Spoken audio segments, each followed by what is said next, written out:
LS मराठीच्या special बुलेटिनमध्ये आपलं स्वागत आहे. पाहूयात काही वेगवान हेडलाईन्स. मनोज जरांगे यांची पुन्हा एकदा पश्चिम महाराष्ट्राच्या दौऱ्यावर जाण्याची घोषणा. सरकारनं काढलेले जीआर अद्याप लागू केले नसल्यानं जरांगेंचा एल्गार. मुख्यमंत्री फडणवीस दिल्लीत जाण्याच्या तयारीत. फडणवीसांना पंतप्रधान होण्याची स्वप्न पडतायत. हर्षवर्धन सपकाळ यांचा फडणवीसांवर आरोप. विजय वडेट्टीवार यांचा ओबीसी जनगणनेवरून सरकारवर हल्लाबोल. दोन उपमुख्यमंत्री मराठ्यांचे असल्यानं ओबीसींवर अन्याय करता का, म्हणजे वडेट्टीवारांचा संतप्त सवाल. अहिल्यादेवी होळकर कर्जमाफी योजनेतील त्रुटी तातडीनं दूर करा. आमदार तनपूर यांचे अधिकाऱ्यांना निर्देश. दिल्लीत संसदेचं पावसाळी अधिवेशन. अयोध्येतील राम मंदिर उभारणीसाठीच्या देणग्यांमध्ये कथित अफरातफर झाल्याच्या मुद्द्यावरून विरोधी पक्षाच्या खासदारांचं आंदोलन. नमस्कार, मी स्नेहल चौधरी. आपण पाहत आहात एलएस मराठी. पाहूयात काही सविस्तर बातम्या. महाड एसटी बस स्थानकाची अवस्था अत्यंत दयनीय. पावसामुळे बस स्थानक परिसरात मोठमोठे खड्डे पडलेत.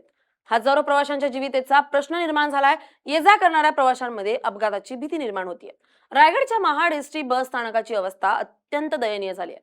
पावसामुळे बस स्थानक परिसरात मोठमोठे खड्डे पडल्यानं दररोज हजारो प्रवाशांच्या जीविततेचा प्रश्न निर्माण झालाय. मुंबई, पुणे आणि ग्रामीण भागातून ये जा करणाऱ्या प्रवाशांमध्ये अपघाताची भीती निर्माण झाली असून एसटी प्रशासन गाढ झोपेत आहे का, असा संतप्त सवाल प्रवाशांनी केलाय. याचाच आढावा घेतला आमचे प्रतिनिधी नितेश लोखंडे यांनी. पाहूयात. महाड आगार बस स्थानकाची जी अवस्था आहे ही दिवसेंदिवस मोठ्या प्रमाणात बिकट झालेली आपल्याला या ठिकाणी पाहायला मिळते. स्थानक परिसरात पडलेल्या मोठमोठ्या खड्ड्यांमुळे प्रवाशांच्या सुरक्षिततेचा प्रश्न जो आहे हा सदैव गंभीर होत चाललाय. पावसामुळे खड्ड्यांमध्ये पाणी साचत असल्याने अपघाताचं प्रमाण जे आहे हे मोठ्या प्रमाणात वाढत आहे. प्रशासनाच्या या दुर्लक्षाबाबत नागरिकांनी आता तीव्र नाराजी देखील व्यक्त केली. रायगड जिल्ह्यातील महाड एसटी बस स्थानक परिसरात मोठमोठे खड्डे पडल्याने प्रवाशांना आता मोठ्या अडचणीचा सामना करावा लागतोय. पावसाचं पाणी साचल्यामुळे खड्ड्याचा अंदाज येत नसल्याने बसेस मध्ये चढताना आणि उतरताना अपघाताची भीती देखील या ठिकाणी निर्माण झाली. दररोज हजारो प्रवासी, विद्यार्थी, महिला आणि ज्येष्ठ नागरिक या बस स्थानकाचा वापर करतात. मात्र खड्डे, चिखल आणि साचलेल्या पाण्यामुळे विशेषतः प्रवाशांना मोठा आता त्रास सहन करावा लागतोय. स्थानिक नागरिकांनी अनेकदा एसटी बस स्थानकाकडे तक्रार करून देखील अद्याप याकडे दुर्लक्ष केलं जात आहे. ठोस दुरुस्ती करण्यात आली नसल्याचा आरोप देखील केलाय. आपण जर एकीकडे पाहिलं तर नवीन या ठिकाणी बस अजूनही अर्धवट स्थितीत आहे. महाड आगार बस स्थानकामध्ये पुणे आणि मुंबई या ठिकाणाहून प्रवासी वर्ग दररोज ये जा करीत असतात. मात्र या खड्ड्यांचा सामना जो आहे हा दिवसेंदिवस करावा लागतोय. आता या खड्ड्याकडे कोण लक्ष देणार, असा देखील प्रश्नचिन्ह आता या ठिकाणी उपस्थित राहिलेला आहे. नितेश लोखंडे, एलएस मराठी, रायगड. पक्ष संघटन मजबूत करण्यासाठी काम करणार अहिर यांचं वक्तव्य. अनेकांचे संपर्क आहेत. अहिर यांच्याकडून स्पष्ट पक्षपुरते संबंध नसतात, राजकीय पेक्षा वैयक्तिक संबंध असतात. सरकारला सल्ला देण्याचं काम करतोय अहिर म्हणतायत. विधान परिषदेचे उपसभापती सचिन अहिर यांनी पक्ष संघटन, राजकीय संबंध आणि सरकारमधील आपल्या भूमिकेबाबत महत्वाची भूमिका मांडली आहे. पक्ष संघटन मजबूत करण्यासाठी काम करणार असल्याचं त्यांनी स्पष्ट केलं. तसेच राजकारणात केवळ पक्षीय नव्हे तर वैयक्तिक संबंधही महत्वाचे असतात, असंही त्यांनी सांगितलंय. विविध पक्षातील अनेक नेत्यांशी आपले वैयक्तिक संबंध असल्याचं नमूद करत राजकारणात केवळ पक्षापुरते संबंध मर्यादित नसतात, असंही ते म्हणतायत. एक सदिच्छा भेट होते. माझा काल एक वैयक्तिक दौरा होता, जेजुरीच्या ह्याला गेलो होतो.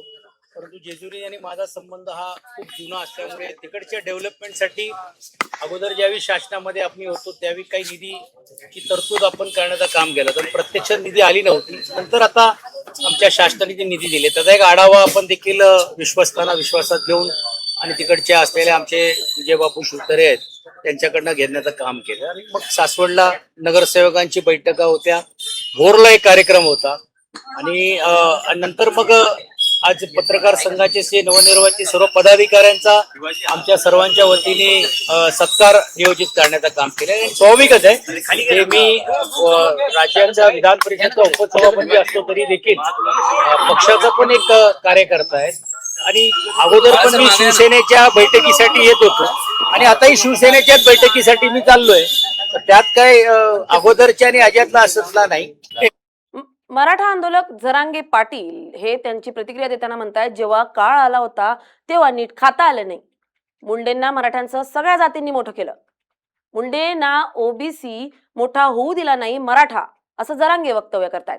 कुणीही धनंजय मुंडेंना जवळ करणार नाहीत असं देखील जरांगे म्हणतात. जरांगे पाटलांची धनंजय मुंडेंवर खोचक टीका. गरज होती. सरकारनं जे जे आर काढले ते लागू केलेले नाहीयेत. हा, आम्ही त्यांना 100% मार्क दिले का, तर दिले तुम्ही आर काढला म्हणून, परंतु फसवणूक सुद्धा केली गेली की ते लागू केले नाहीत.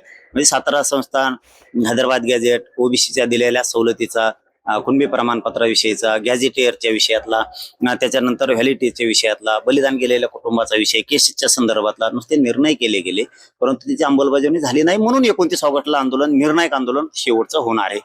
म्हणून आपण आम्ही दौरा पण रद्द केला होता की पश्चिम महाराष्ट्राला आपण काय करूयात, दौऱ्यात वेळ नको घालायला, आपण सगळेजण मिळून इथं अंतर्वलीत तयारी करणं लय गरजेचं आहे. कारण आंदोलन खूप मोठं होणार आहे, त्यामुळे आपल्याला तयारी करावी लागणार आहे. परंतु पश्चिम महाराष्ट्रातले बांधव ऐकतच नव्हते, म्हणून आपण पश्चिम महाराष्ट्रात आता तातडीचा दौरा टाकलाय.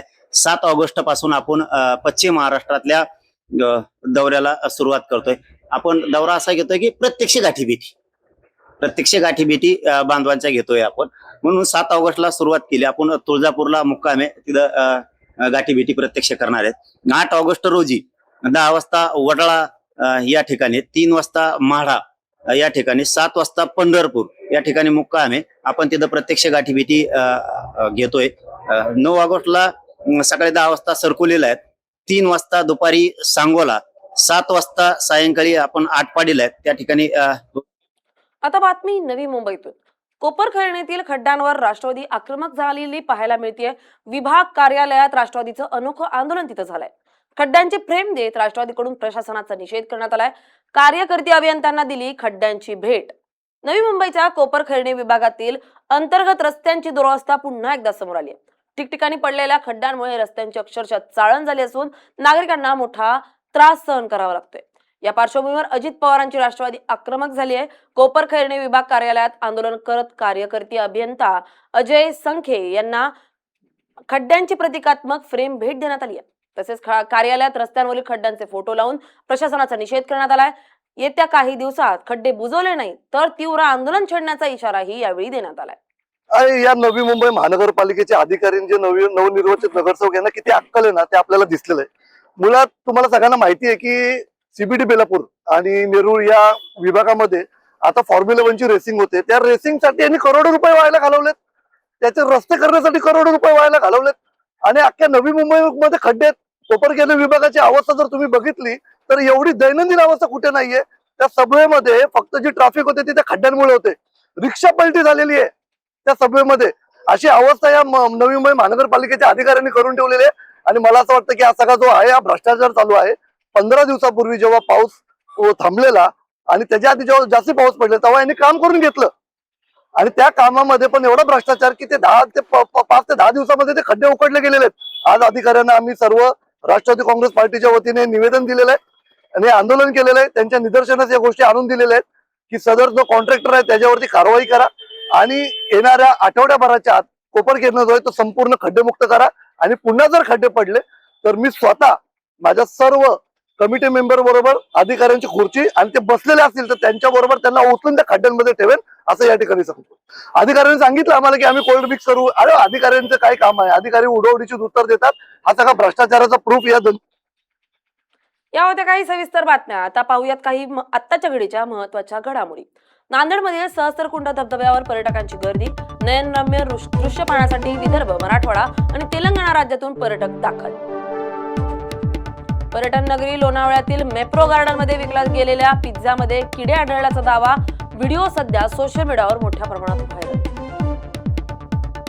सेल्फीचा मोह जीवावर बेतला. रायगडमधील खोपोलीतील केपी वॉटरफॉल वरून पर्यटक दरीत पडला. ठाण्यातील 23 वर्षीय तरुणाचा दुर्दैवी अंत.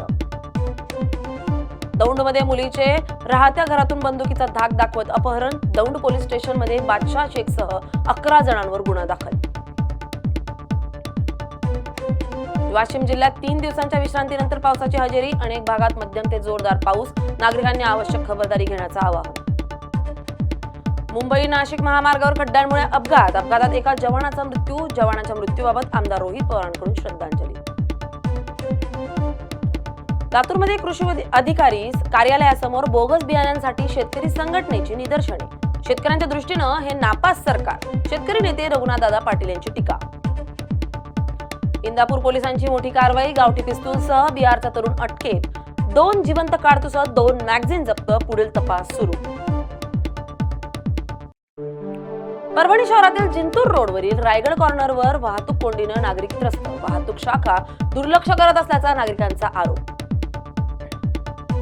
पिंपरी चिंचवडमध्ये विष पिऊन एकाच कुटुंबातील 3घांची आत्महत्या, आर्थिक विवंचनेतून आत्महत्या केल्याची माहिती, घटनेमुळे परिसरात हळहळ व्यक्त. या होत्या काही महत्त्वाच्या घडामोडी. पाहत रहा LS मराठी, सत्याची नवी दिशा.